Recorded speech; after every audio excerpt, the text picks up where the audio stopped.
اور میں ایک واقعہ پہلے اس محفل کے حوالے سے سنا دوں۔ شہر بغداد میں ایک خاتون ہے، ایک عورت ہے جو اپنی بیٹی کے ساتھ رہتی تھی۔ یہ واقعہ غوث پاک کے پردہ فرمانے کے بعد کا ہے۔ ایک خاتون، ایک عورت اپنی بیٹی کے ساتھ اپنے گھر میں رہتی تھی۔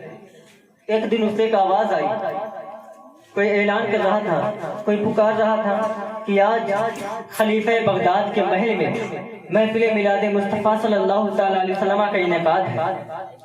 جب اس عورت نے یہ ندا سنی، یہ آواز سنی، یہ اعلان سنا، فوراً اس کے دل میں جذبہ بیدار ہوا کہ نبی پاک علیہ السلام کی محفل ہے، حضور کی میلاد ہے، ہمیں بھی حاضری کا شرف حاصل کرنا چاہیے۔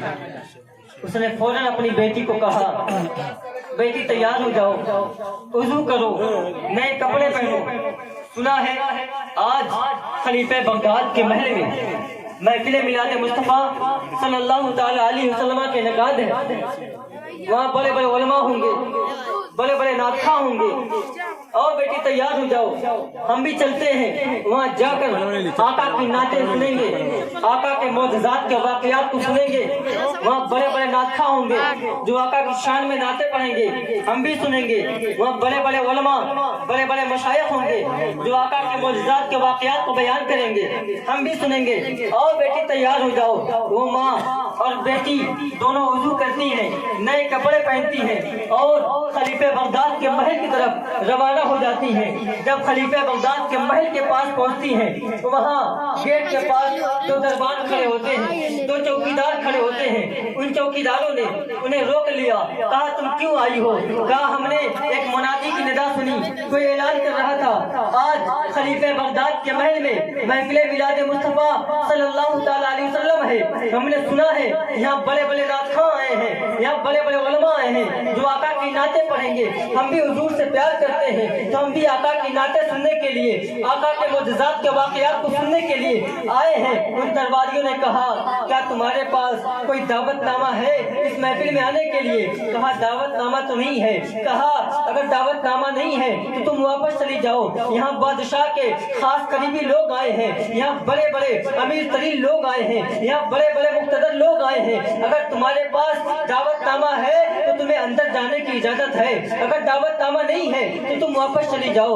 وہ ماں پریشان ہو جاتی ہے، رنجیدہ خاطر ہو جاتی ہے، وہ کہتی ہے تم ہمیں کیوں روکتے ہو؟ ہم بھی تو حضور سے سچی محبت کرتے ہیں نا، ہمارے دل میں بھی حضور کی سچی تمنائیں بچل رہی ہیں نا، تو تم ہمیں کیوں روکتے ہو؟ کہا نہیں، تمہارے پاس دعوت نامہ نہیں ہے، تم واپس چلی جاؤ۔ وہ ماں پریشان ہو جاتی ہے، اپنی بیٹی سے کہتی ہے او بیٹی ہم گھر چلتے ہیں، یہ امیر لوگ ہمیں حضور کی محفل میں نہیں جانے دیتے، آؤ ہم گھر چلتے ہیں، گھر جا کر حضور کی محفل کا انعقاد کریں گے۔ کہیں حضور کا کرم، حضور کا فضل، ان کی رحمتیں کہیں خلیفہ بغداد کے محل تک تو محدود نہیں ہے، ان کا کرم، ان کا فضل، ان کی رحمتیں ہمارے کچے مکان میں بھی ہو سکتی ہیں۔ آؤ بیٹی ہم گھر چلتے ہیں، گھر جا کر حضور کی محفل کا انعقاد کریں گے۔ وہ ماں اور بیٹی جاتی ہے، بیٹی ماں سے کہتی ہے اے ماں ہم دونوں ماں بیٹی میں یہ محفل میلاد کیسے منعقد ہوگی، یہ کیسے پاسبل ہے، یہ کیسے ممکن ہے؟ ماں کہتی ہے بیٹی تجھے گھبرانے کی ضرورت نہیں ہے، جو بھی مجھے آقا کی نعتیں یاد ہیں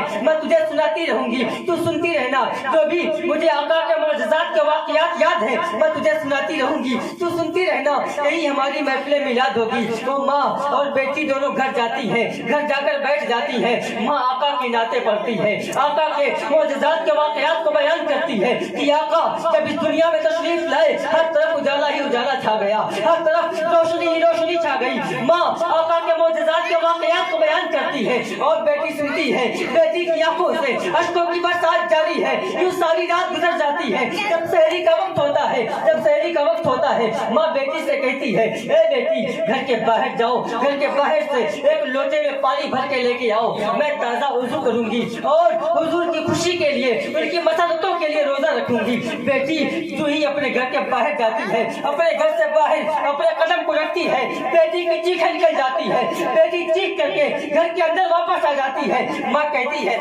اے بیٹی تو کیوں چیخ رہی ہے، کیوں چلا رہی ہے، تجھے کس چیز نے ڈرایا ہے؟ بیٹی کہتی ہے ماں باہر آ کر دیکھو تو صحیح کون آیا ہے۔ ماں کہتی ہے ہمارے کچے مکان میں کون آ سکتا ہے، ہمیں تو امیر لوگ اپنی محفلوں میں نہیں جانے دیتے، ہمارے کچے مکان میں کون آ سکتا ہے؟ بیٹی کہتی ہے نہیں ماں باہر آ کر